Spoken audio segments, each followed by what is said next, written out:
Antifriz nedir? Antifriz sadece aracın donmasına engel olan bir malzeme değil. Aynı zamanda aracın ısısını kaynama derecesinde önleyen bir malzemedir. Artı aracın iç mekanizmasında metalde oluşacak paslara da engel olmaktadır.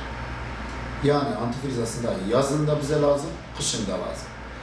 Kar düştüğü gibi herkes koşturuyor, işte efendim antifrizimi değiştireyim, şöyle yapayım. Kışlık bakım aslında ilk başta kış lastikleri, hemen arkasında antifrizle bütün vatandaşların dilinde kendini beyan etmektedir.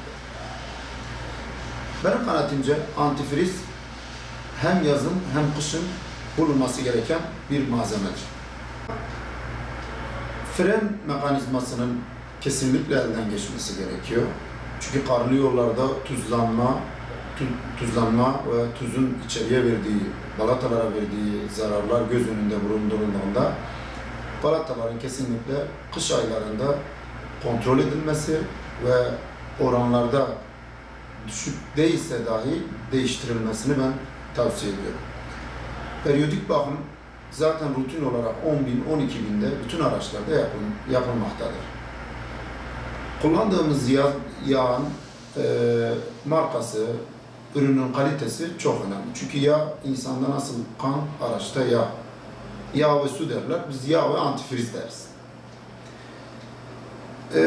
Cam silgilerini, onun da cam suyunun kesinlikle antifrizli olması gerekiyor.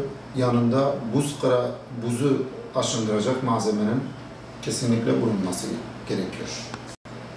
Gidip aracınızın uygun gördüğünüz bir serviste kışlık bakımlarını biraz önce saydığımız maddeleri de göz önünde bulundurarak kesinlikle hiçbirinden taviz vermeyerek yapmanız gerekmektedir. Araç insan gibidir.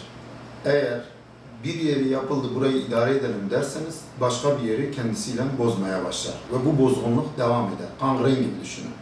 İnsan nasıl sağlığına dikkat ediyorsa aracının da bakımlarına dikkat etmesi gerekmektedir. Abi daha mı ilerletmeden?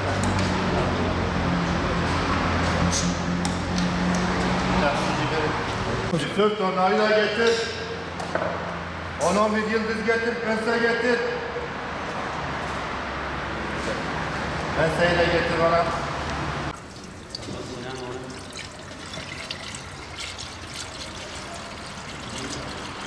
Şimdi kış bakımıyla ilgili yapacağımız işler. Antifriz birinci özelliğimiz olarak yağ, balata, akü kontrolü, su kaçakları, radyatör temizliği. Şimdi birinci şeyimiz antifrizin katılmama sebebi gördüğümüz gibi içinde motorun içinde oluşan küfler. Şu antifrizin zamandan değişmemesi, bir de yağ bakımının yapılmaması, yani gereken şeylerin bakılmamasının sebepleri küf. Ve küf olma sebebi mesela radyatörü tıkanır, hortumlar patlar, çürükler çıkar. Onlardan biri.